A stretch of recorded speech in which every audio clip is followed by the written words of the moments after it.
Hey guys, what's up? This is Benson, and as a lot of you know, I've been working on an album for like almost a year. I'm still working on it all the time, but I wanted to give you guys a sneak peek. So there's one song on the album that I always kind of pictured being released during the fall. It's called Pagodas, and it's out now actually. That's why I'm making this video. I always really like when artists give you a behind the scenes look at how a song was made. And so I thought I would do that today. And I've got the project pulled up here. I could talk about kind of how the song came into being and some kind of mixing ideas or production ideas. The thing about this album that is really special to me, even though I kind of call it a solo album, it's anything but, because every song on the album features a friend of mine or a family member or someone who's a musician who's really important in my life. So many people are lending their talent to this album, and this song's no exception. My friend Jesse, who's the most amazing guitar player, singer, songwriter, I'm going to link all his music below, and he's working on a really cool EP right now. Hopefully I'm allowed to say that, but he gave me a sneak peek of what he's working on, and you guys are going to love that. It's awesome. So he actually agreed to donate his time and talent to this song. As I was writing these songs, it almost always was apparent who I wanted to feature on that song. Everyone has such a different sound and character that they bring to a song, and Jesse is like a devout minimalist. As far as I know him, he's so good at doing only what's needed, whereas I tend to be a bit of a maximalist in some ways and can clutter my music a little bit. If I showed you behind the camera, that would also be evident from this apartment, but I'm not going to do that. So I'm going to dive into the song here. I usually just pick up a guitar. That's kind of the instrument of choice, I guess, for writing for me, sometimes piano. And I'll have just my iPhone and record using voice notes, like Charlie Puth style. I actually have like a voice recording. It's pretty rough, so bear with me, but of how this song was first kind of conceived. You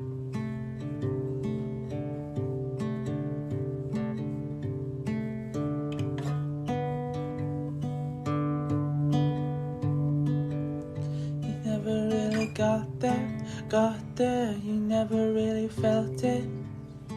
You never were sure. So I never ended up using those lyrics. The song evolved a lot, but the general idea was there. I had the chorus melody, I had the chords and the rhythm. I think the rhythm is really what makes me love this song.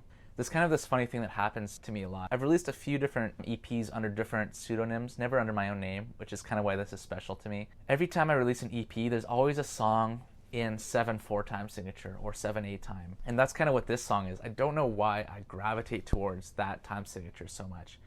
If you're not a musician, you're watching this and you don't know what I mean. 7/4 means that there's 7 beats in a bar. Well, normally there's 4 or 8 or 3 or 6. 7's a kind of weird number. It's like a prime number. It's asymmetrical. It's kind of off kilter.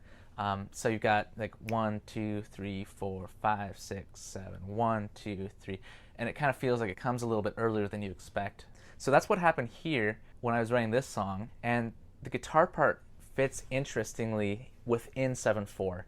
The first half of the bar, the guitar note hits on the downbeat, so 1, 2, 3, 4, 5, 6, 7. On the second half of the bar, it hits on the offbeat. If I was to snap the beats and speak the guitar part, you've got dun dun dun dun dun dun dun dun dun dun dun dun dun dun. 1, 2, 3, and 1.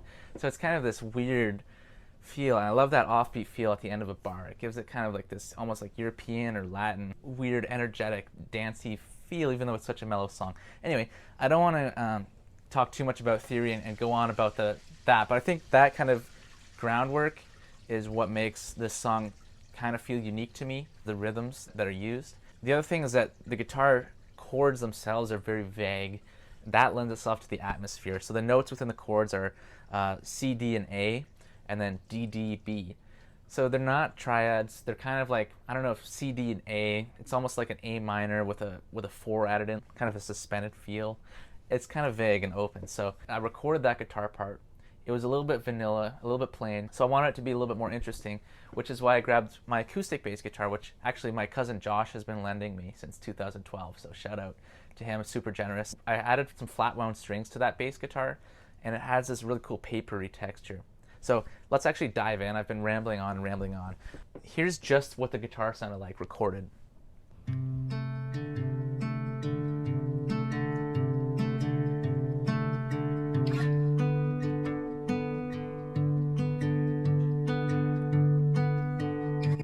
So it's a little bit plain. I recorded the bass, and then what I did differently about the bass part is that instead of playing an open D string as every second note, the way the guitar is, I played the harmonic on the 5th fret, which gives this kind of high and percussive sound to it that gives the bass kind of this interesting role. And I'm always trying to create interest when it comes to producing music. It's easy for something to just sound bland and boring and the listener gets bored, probably like you are right now as I'm talking. What I did, I experimented with some different delays, and there's a cool plugin by Waves called H Delay. It's pretty standardly used. And I found this preset where the delay kind of rises in pitch as it goes on. So every note kind of has this tail that kind of bends upward in pitch. I'll show you what that sounds like with just the bass.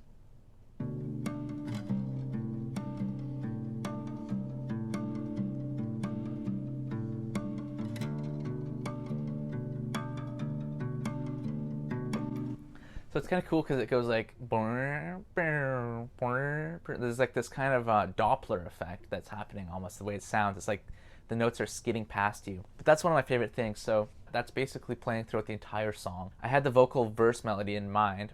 I kind of wanted Jesse to sing it, so I sent it to him. He said he liked the way that my voice sounded on it.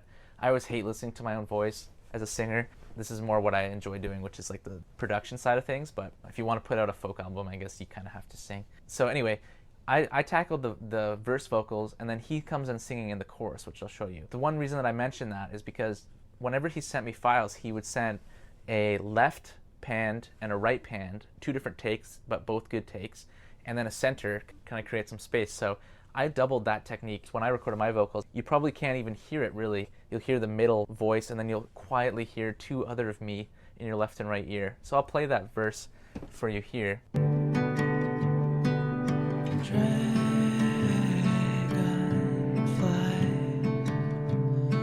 Wings crack like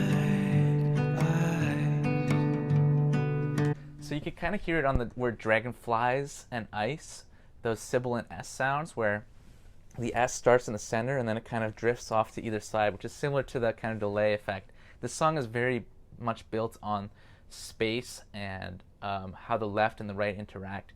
There's a plugin by Waves that I use a lot on this song called Bower Motion, and it creates these really creative panning things where things seem to get closer and further away. There's almost like an orbital 3-dimensional effect that you get where sounds seem to come out of nowhere and come in and out of space. Going back quickly to the intro, Jesse laid down some really cool guitar parts. What I did with the electric guitar, it almost sounds like a synthesizer. He did these kind of soothing drones, and I automated them to go up and down in volume. I'll play the intro, and you can listen for the electric guitar panning up and down.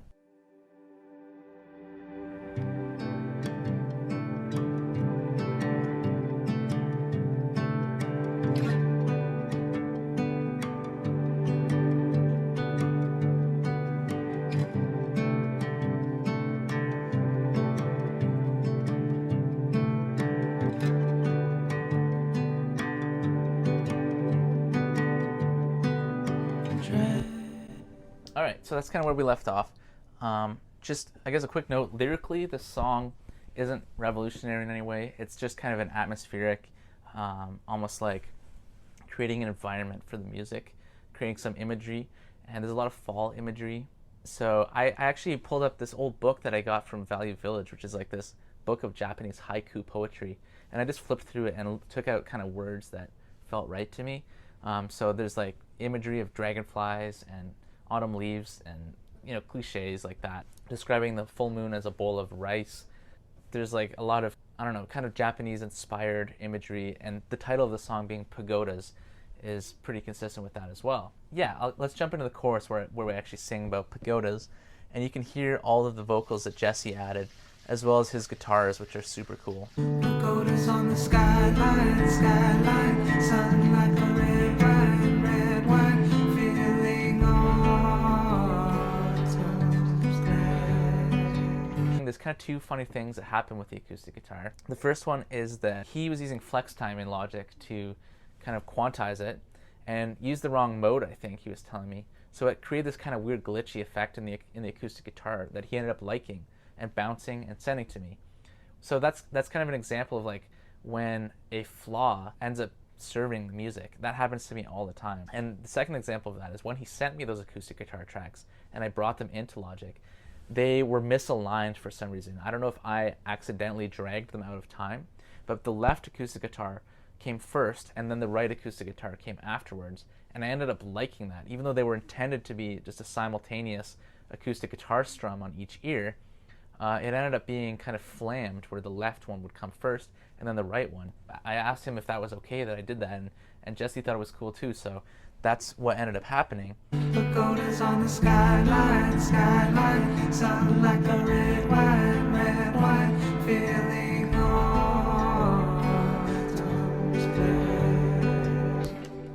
So later on in the song, I actually added that percussion. I don't know if you heard it, but there's like this, I use a built-in kit from Logic for this kick drum and tambourine. So that by itself sounds like this.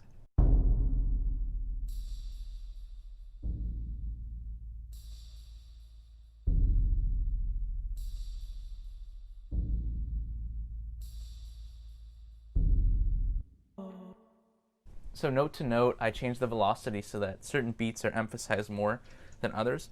And yeah, so after that chorus, then we've got this kind of cool instrumental bridge where Jesse did a bunch of electric guitar layering. It's one of my favorite parts.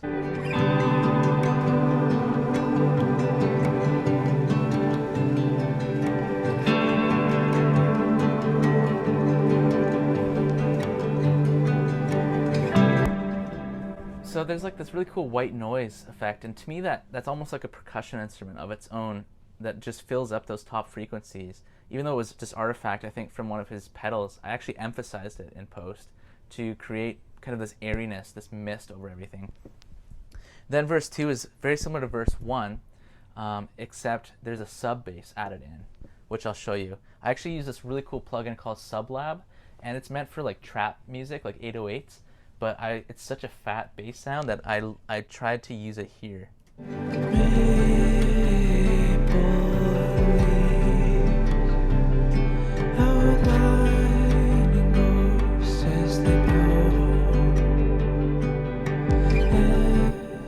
So I don't know if you heard it. I'll solo it for you.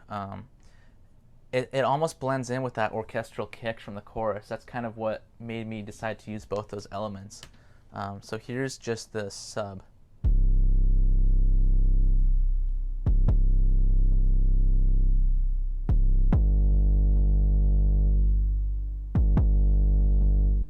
So it's almost like this initial percussive hit, like an 808 with this super nasty, distorted, low sub bass. And then the other really cool thing about verse 2 is the way that the acoustic guitar is mixed. It actually happened as well in the pre-verse there, the instrumental guitar solo. So the first half of both those, the pre-verse and the verse, I have this kind of mid-pass filter applied to the acoustic guitar that's really distorted and kind of nasty sounding. So it sounds almost like an acoustic guitar run through an old guitar amp. And then that filter is removed halfway through the verse. So all of a sudden these kind of colorful details from the low end and the high end of the guitar hit you. I'll go back and show you what I mean here. So.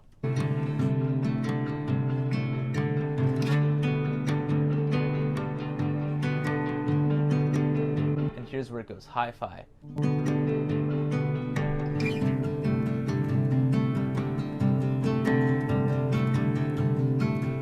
Which is kind of cool, and I really like that lo-fi effect. It's got like this kind of warble to it, almost like old vinyl, like some wow and flutter effects that give it this really cool, like old school surfy vibe.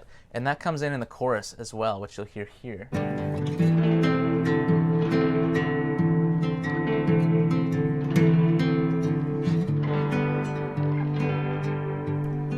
I love the way that acoustic guitar sounds with that nasty, degraded, kind of pitch bend effect.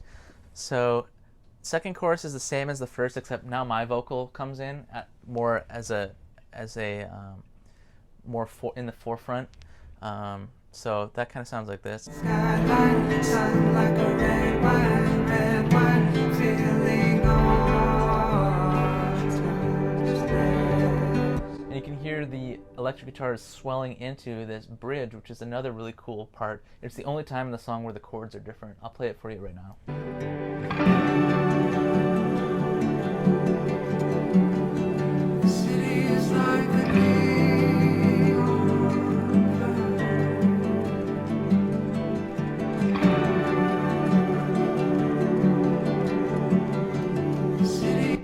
So that's like super cool. Let's talk about what's going on there. That's pretty much almost all Jesse's doing. I wanted to solo Jesse's vocals for you at that point because is doing all these kind of choral oohs, and he has them as well. He has a version where they're lowered down an octave. It creates this really dense thing. So let me show you that.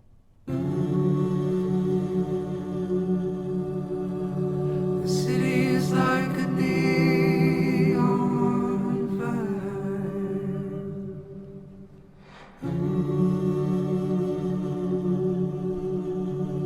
The city is like a neon fire. I almost want to release something with that, like just by itself. That gives me goosebumps. Like, it's got this kind of gospel feel, the spooky, haunting, especially like even the breath, the inhalation is down the octave. It's kind of something creepy about it, but also like really warm and kind of like nurturing in this weird way. So I love that. And then unfortunately, you can't really hear that too well because there's also so many cool guitar parts going on from Jesse at that point. Let me see if I can isolate the guitars in the bridge.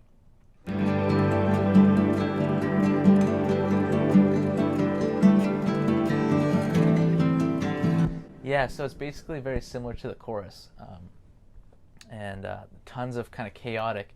It almost sounds like different like particles flying at you, and there's Bauer motion on just about all the vocals and guitars. So things are moving around. There's not a lot of stability in this song, both rhythmically and spatially. Everything is kind of up in the air, like you're in the center of like a hurricane. So that was kind of the idea there. And then the last thing I'll show you is the outro of the song, which is just the chorus repeated a few times, but there's some kind of cool counter melodies in the vocals. I'll show you here. Skyline, sun like a red wine, feeling all the Pagodas on the skyline, skyline. By the way, you may or may not have noticed a kick drum actually came in, and I have it so that it starts off so quiet that you feel it before you hear it, and it just creates this energy because the song can kind of drone on without adding kind of new elements, or kind of adding that kick drum adds a bit more of that stability that I said was lacking earlier. So now it's got this almost heartbeat that's driving you forward towards the end of the song, and that just increases in volume throughout the outro so that the intensity keeps building. Skyline, sun like a red wine, feeling all songs. Pagodas on the skyline, skyline. So this is where this kind of a fun counter melody. It's probably my favorite part of the song. I don't know why. I'll just isolate the vocals actually and show you. Pagodas on the skyline, skyline, sun like a red wine, feeling all tongues red. It's kind of like they're tripping over each other, the vocals, in like a kind of neat way. They're never really hitting notes on the same beat. They're dancing around each other. So if I play that in context, you'll hear the two vocals kind of chasing each other. Pagodas on the skyline, skyline, sun like a red wine, feeling all tongues red. Pagodas. So it just keeps building, and then there's this cool outro where I use the same acoustic bass guitar as is kind of doing the lead guitar part, and there's this counter melody that I'll show you here.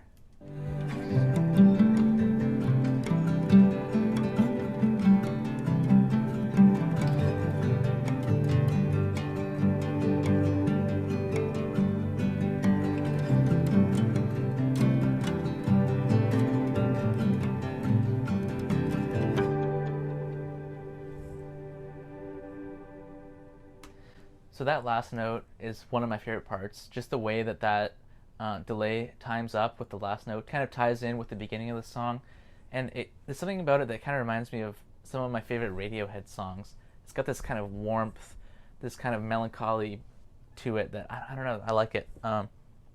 So I'm just gonna isolate that outro bass part because I think it's kind of cool. I don't know where it came from. This is what that sounds like on its own.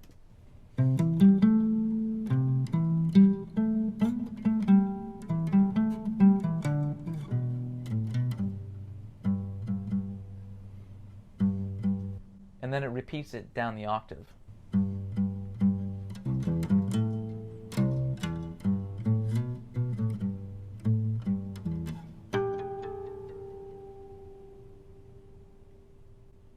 So that delay only comes in for the last note. I really like how that finishes things off on such a kind of bright note. So I don't know if anyone's made it this far into the video. Let me know if you did. That'd be kind of cool. Either way, it's fun to talk about. Clearly, I'm very passionate about it. And definitely stream the song. It's on Spotify. It's called Pagodas. The album cover, I've got it. It looks like this. It's like an orange sun with a pagoda in the middle. Definitely check out Jesse's music. I'll link that below as well. And you know what? I could talk about mastering as well, but I don't think it's worth it at this point. I kind of keep some of my mastering secrets close to my chest, just because I offer that as a paid service. And there's a lot of kind of tips and tricks I've picked up over the past year of practicing, a couple years. Yeah, if you want to learn more about my mastering, you can check out BensonCarterMastering.com. And I offer that as a service, but definitely listen to the finished recording and you'll hear the role that mastering played in kind of gluing everything together and really bringing the details out. I'm pretty happy with how it turned out. But anyway, thank you so much for watching this video. Hopefully I didn't bore you to death, and hopefully you enjoy the song. Make sure you're out driving around, looking at the fall leaves, taking in the imagery, to give the song the best stage to perform on. Yeah, anyway, thanks a lot, guys. See you later.